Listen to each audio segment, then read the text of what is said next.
harimau. Artinya orang tua itu memberi nama anak hewan bagi orang Arab itu biasa, karena di dalamnya ada tafaul, ada keinginan anaknya itu berani seperti raja hutan. Tetapi juga mereka ketika menghinakan seseorang itu juga dengan hewan. Karena itu mereka sering sekali orang Arab itu nyebut misalnya kalab ibnul kalab, anjing anak anjing gitu. Atau ya khumar, hai keledai. Ini dianggap hewan yang rendah, dan tidak mungkin mereka akan beri nama anak dengan nama hewan yang mereka anggap rendah.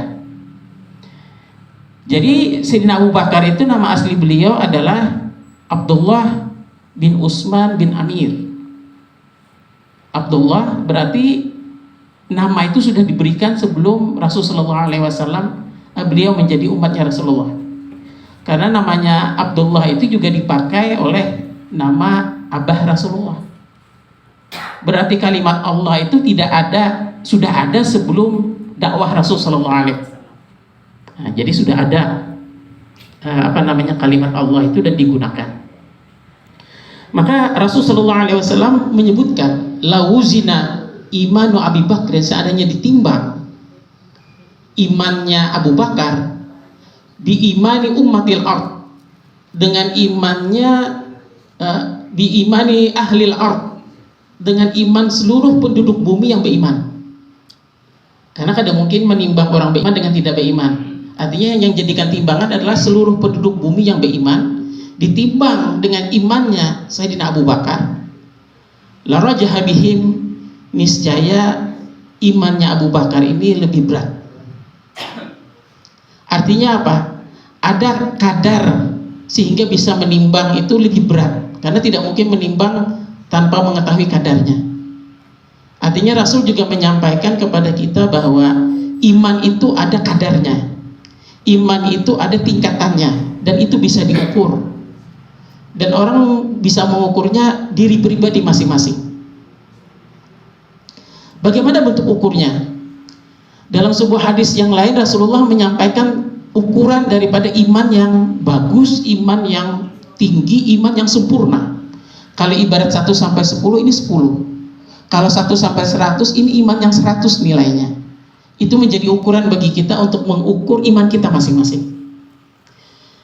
Rasulullah SAW menyebutkan, man ahabba lillah wa abghadha lillah wa a'ta lillah wa mana'a lillah faqad istakmalal iman. Iman itu dikatakan sempurna kalau dalam segi nilai. Sempurna adalah apabila man ahabba lillah, dia menyukai sesuatu, dia mencintai sesuatu semata-mata di dalam dirinya, karena sesuatu itu sesuatu yang juga Allah akan cinta kepada itu. Ketika dia berbicara dengan seseorang, seseorang itu pantas dia cintai karena Allah pun juga akan cinta dengan orang itu. Standarnya seperti itu.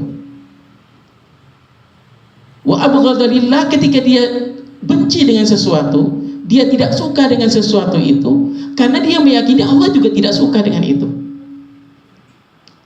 Jadi kadarnya adalah karena Allah. Ada satu peristiwa yang ulun mengatakan bahwa cinta dan benci itu ternyata bisa bergabung jadi satu dan dua-duanya besar. Orang mengatakan kalau cinta dengan benci itu kan ibarat minyak dengan air yang tidak mungkin menjadi satu. Dia berdekatan, susah untuk dipisah, tetapi tidak menjadi satu. Ada kawan yang ketika kawan itu dua-duanya lulusan pesantren pian apa Pak? Darul Hijrah. Dua-duanya alumni Darul Hijrah. Yang mereka ini bahasa kita sarantang saruntung samuak saliur, kawan bujur, friend forever.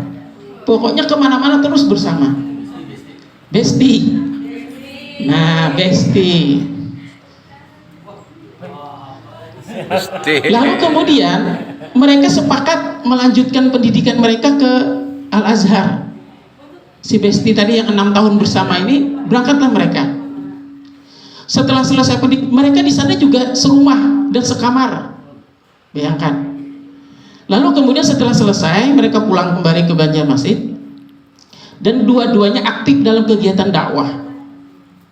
Yang satu aktifnya di jamaah tablik, bahkan ikut mengelola pesantren Al Ihsan di Kampung Melayu, jamaah tablik. Anaknya kalau nggak salah 7 orang dan 7-7-nya hafal Quran.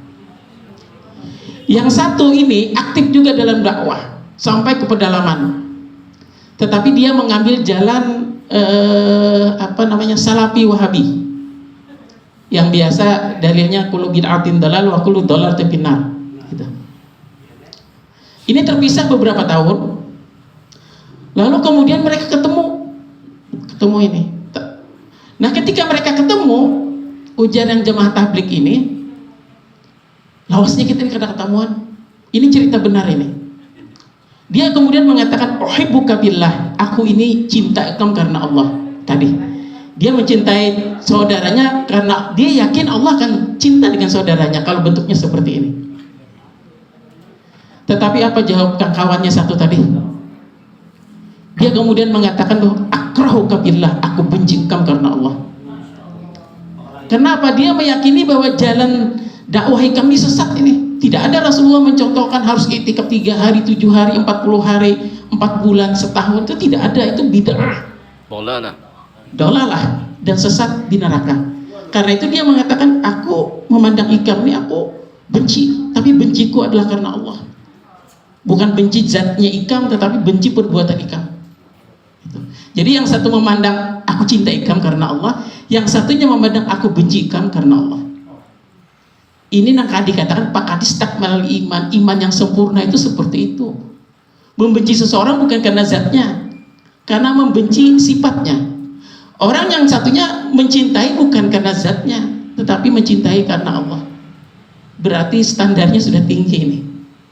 Dan kemudian salah satu di antara mereka sudah kembali ke pangkuan Allah Subhanahu wa taala. Dan nanti pada hisabnya baru diketahui siapa yang betul-betul dikatakan pakadis takmalal iman, semuanya sempurna. Bisa jadi dua-duanya, bisa jadi salah satunya.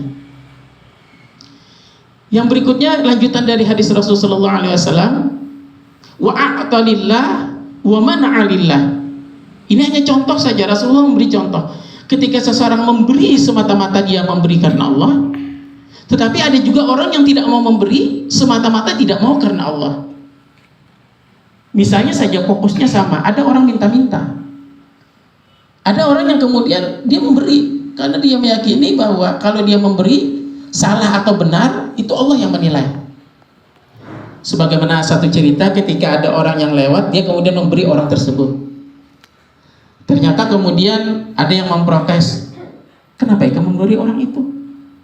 Si perempuan, dia memberi kepada seorang perempuan, dia mengatakan perempuan itu seorang pelacur, tidak perlu diberi orang itu orang kada bagus. Lalu kemudian orang ini ketika berarti aku salah dari ini. Ketika kemudian beberapa lama ada seorang anak yang lewat, dia kemudian memberi pada anak itu. Karena dia memberi semata-mata karena Allah, tapi juga dikatakan oleh orang lain, kamu salah beri. Itu anak durhaka itu. Dia mengatakan bahwa memberi bibini yang salah, memberi kekanak-kanakan salah. Lalu kemudian lewatlah orang lain, orang dewasa laki-laki. Dia mengatakan ini lain dari yang berdua tadi. Ini laki-laki nih. Diberilah orang itu. Lalu kemudian orang mengatakan salah beri karena orang itu orang kaya, seharusnya dia yang memberi, tetapi orang itu orang yang pemalar. Kenapa kamu beri? Salah nih orang bakhil, salah beri. Dia kemudian mengatakan salah terus ini, memberi bibini yang salah, memberi kekanak-kanakan salah, memberi lelakian yang dewasa salah. Maka itu beri sahadan aja. Pasang memberi banyak. Lalu kemudian ketika orang itu mimpi, dia kemudian mimpi bahwa pemberiannya diterima. Bisa jadi kemudian si perempuan yang menerima sedekahnya itu kemudian sadar, dia menjadi perempuan yang bertobat. Si anak yang menerima tadi juga bisa jadi sadar dan kemudian menjadi anak yang berbakti dan soleh. Bisa jadi kemudian laki-laki yang menerima tadi dia berubah menjadi laki-laki yang dermawan. Yang pasti pemberiannya itu, sedekahnya itu diterima karena dia memberi semata-mata karena Allah. Tetapi pada saat yang lain juga kita bisa mendapatkan cerita ketika Sayyidina Umar misalnya, ada orang yang mengetuk pintu beliau meminta sedekah. Sayyidina Umar mengatakan beri kepada keluarga beliau, beri orang itu. Tetapi ketika dia mendengar orang itu masih saja meminta, tetapi di tempat yang lain, Sayyidina Umar kemudian keluar, ada diberikan orang itu. Sudah, hai Umar, sudah diberi. Tapi kenapa dia masih minta lagi? Berarti kurang pemberiannya. Ketika dilihat ternyata orang itu membawa kayak bakul itu, dia keliling dari rumah ke rumah meminta pemberian. Jadi dikumpulkannya untuk dari pemberian orang itu. Maka Sayyidina Umar kemudian mengambil tempat dia mengumpulkan pemberian orang dan dibuang oleh beliau. Karena juga ada hadis Rasulullah SAW bahwa orang yang meminta-minta tetapi mengumpulkannya bukan karena sekedar keperluan, tetapi sudah menjadikan sebagai suatu profesi, maka orang tersebut sudah menjadikan dirinya sebagai kayu bakar menyalakan api neraka. Man sa'ala wa indahu ma yughnihi fa innama tastaksiru min janib jahannam. Orang yang meminta-minta sementara dia cukup mampu, orang tersebut berarti sudah menjadikan dirinya sebagai kayu bakar menyalakan api neraka. Tidak masuk ke neraka ada, jadi kayu bakarnya. Nah, kira-kira seperti itu. Artinya apa? Sayyidina Umar tidak mau memberi orang itu, bahkan beliau marah. Tetapi marahnya karena Allah, karena Rasulullah sudah mengingatkan, ini orang kada bagus ini. Profesinya jadikan profesi meminta-minta ini. Nah, jadi kalau dibawa kepada kita, memberi karena Allah atau tidak memberi karena Allah, dua-duanya adalah bukti kesempurnaan iman. Karena itu kita tidak bisa menilai orang memberi atau tidak memberi, karena masing-masing memiliki standar dalam menilai ketika akan memberi ataupun tidak. Itu contoh saja. Rasulullah memberikan contoh. Dia mencintai sesuatu atau dia membenci sesuatu itu semata-mata karena Allah. Dia memberi sesuatu ataupun menolak untuk memberi semata-mata karena Allah, berarti sempurnalah iman orang itu. Kalau dibawa dalam kehidupan kita, kita menilai kepada diri kita masing-masing dalam bermuhasabah. Apakah apa yang kita kerjakan itu semata-mata karena Allah? Atau yang kita kerjakan ini karena hal yang lain, yang bukan karena Allah? Karena itu ketika di hadapan kita ada sesuatu, kita harus menulis isinya, kemudian menandatangani di bawahnya. Pertanyaannya adalah, apakah ini karena Allah? Atau karena atasan kita? Atau karena kita ingin berbuat sesuatu menyenangkan orang lain dan lain sebagainya? Maka kita yang menilai setiap perbuatan kita. Ketika kita berusaha membiasakan ini karena Allah, maka ketika itu kita bismillah. Tetapi kalau kemudian kita melakukan sesuatu bukan karena Allah, jangan dibuat atau dimulai dengan basmalah. Berarti salahnya dua kali. Sudah tidak karena Allah, lalu dibawalah nama Allah untuk sesuatu yang tidak karena Allah, maka double jadinya.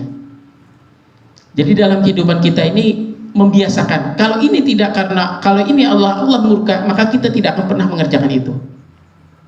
Kalau ini bahwa menimbulkan kecintaan Allah, maka kita akan mengerjakan itu meski mendatangkan kemurkaan orang lain. Maka standar seseorang dikatakan iman yang sempurna, yang kita diminta oleh khatib setiap Jumat menjaga, memelihara, meningkatkan iman kita yang kadang naik dan kadang turun, adalah ketika kita menilai dalam kehidupan kita 24 jam, kita mengerjakan ini apakah karena Allah, atau ketika kita meninggalkannya juga apakah karena Allah, atau kita mengerjakan dan meninggalkannya adalah karena ingin dinilai oleh orang lain. Dan itu adalah standar seseorang untuk menilai tinggi dan rendah kualitas imannya. Semakin banyak kita mengerjakan sesuatu karena Allah, berarti standar kita naik. Semakin banyak dalam kehidupan kita 24 jam melakukan sesuatu bukan karena Allah, berarti turun kualitas dan nilai iman kita kepada Allah Subhanahu wa taala. Ulun kira ini yang ulun sampaikan pada kesempatan pagi hari ini. Terima kasih atas kesempatan dan waktunya. Mohon maaf atas segala kekurangannya. Usikum wa nafsi bittaqwallah. Assalamualaikum warahmatullahi wabarakatuh. Waalaikumsalam warahmatullahi wabarakatuh. Alhamdulillah. Demikian tadi penyampaian dari Haji Wahyudi. Insyaallah ulun memilih sidin karena Allah, dan sidin pun ceramah karena Allah. Karena ceramah sidin tadi itu kalau di luaran luar biasa, mungkin mahal bayarannya. Tapi karena di sini alhamdulillah kita sidin karena Allah ceramahnya, jadi kada usah kan lah. Nah, Jadi orang kada ragu lagi untuk menyuruh sidin lagi karena Allah untuk membacakan doa. Kepada beliau dipersilakan.